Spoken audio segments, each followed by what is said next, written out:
හෙලා කොහොමද ඔයාලට? ඔන්න අදත් අලුත් වීඩියෝ එකක් අරගෙන ආවා. ඉතින් යාළුවනේ අද අපි කතා කරන්නේ මුළු ලෝකෙම තැතිගන්වපු මාතෘකාවක් ගැන. ඇමරිකානු ආරක්ෂක මූලස්ථානයේ හෙවත් පෙන්ටගනය අවුරුදු ගණනාවක් තිස්සේ හංගගෙන හිටපු UFO රහස් එකින් එක එළියට දාන්න පටන් අරන්. මේ 2026 මැයි මාසයේදී ඔවුන් නිකුත් කරපු අලුත්ම වාර්තාවල තියෙන්නේ මොනවද? ඇත්තටම පිටසක්වල ජීවීන් අපේ පෘථිවියට ඇවිද්ද? ඉතින් අද අපි මේ වීඩියෝවෙන් පෙන්ටගනයේ ඒ රහස් ලිපිගොනු විමර්ශනය කරනවා. පෙන්ටගනය දැන් විවෘතවම පිළිගෙන තියෙනවා හඳුනා නොගත් පියාසර වස්තුන් පිළිබඳව පරීක්ෂණ පවත්වන බව. ඔවුන් මේ සඳහාම war.gov/UFO නමින් අලුත් වෙබ් අඩවියක් නිර්මාණය කරලා තියෙනවා. මෙහි විශේෂත්වය තමයි කලින් කළු කරලා හංගලා තිබුණු තොරතුරු දැන් ඕනෑම කෙනෙකුට කියවන්න පුළුවන් විදිහට විවෘත කරන එක.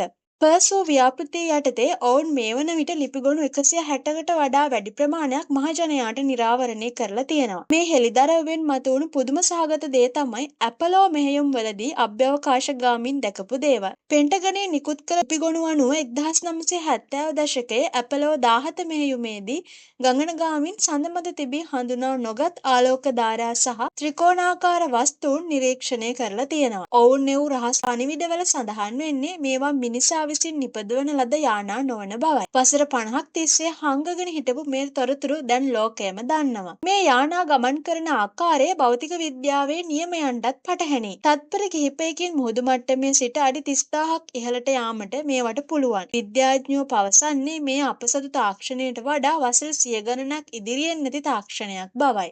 මේ වාර්තාවල සඳහන් වන වඩාත් පුදුම සහගත කරුණක් තමයි ඇතැම් UFO යානා අහසේ පියාසර කරනවා පමණක් නොව කිසිදු වේගයක අඩුවීමකින් තොරවම ඍජුවම සාගරය තුලට ගමන් කරන ආකාරය. පෙන්ටගනයේ මේවා හඳුන්වන්නේ ට්‍රාන්ස්මීඩියම් වස්තුන් කියලා. සෝනාර් තාක්ෂණයට පවා හසු කරගත නොහැකි තාක්ෂණයක් මේවා සතු බව එහි සඳහන් වෙනවා. ඩේවිඩ් ග්‍රෂ් වගේ හිටපු බුද්ධි නිලධාරීන් පවසන පරිදි පෙන්ටගනයේ සතුව කඩාවැටුණු පිටසක්වල යානා පවා පවතින බවට පැවසෙන කතාවලට ඇත්තටම දැන් වැඩි බරක් ලැබිලා තියෙනවා. පසුගිය වසර දෙක එනම් 2024-2026 වගේ කාලය තුල මැද පෙරදිග සහ යුක්රේන යුද කලාපවලට ඉහළින් කුඩා රිදී පැහැති බෝල වගේ වස්තුන් 100 ගණනක් නිරීක්ෂණය වෙලා තියෙන බව පෙන්ටගනය පවසනවා. මේවා කිසිදු රේඩාර් පද්ධතියකට හසු නොවන අතර සාම්ප්‍රදායික ඩෝන යානාවලට වඩා දස ගුණයකට වඩා වේගයෙන් ගමන් කරනවා. UFO හමුවීම් වලට මුහුණ දුන් පුද්ගලයන්ට විශේෂයෙන්ම හමුදා නියමුවන්ට ඇති වූ සෞඛ්‍ය බලපෑම් ගැන මෙවර වාර්තාවේ වැඩිපුර සඳහන් කරලා තියෙනවා.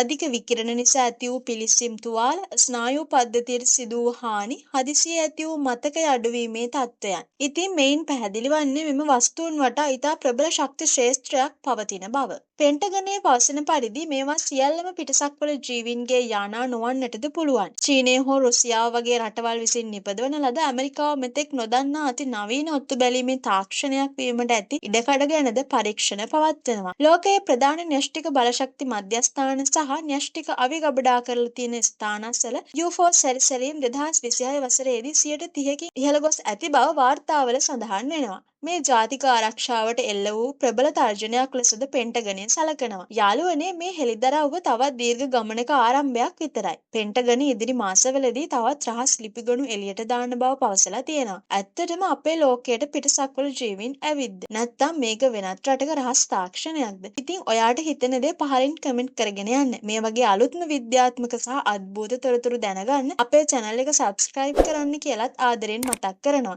ඉතින් ආය අලුත් වීඩියෝ එකකින් හමු වෙමු.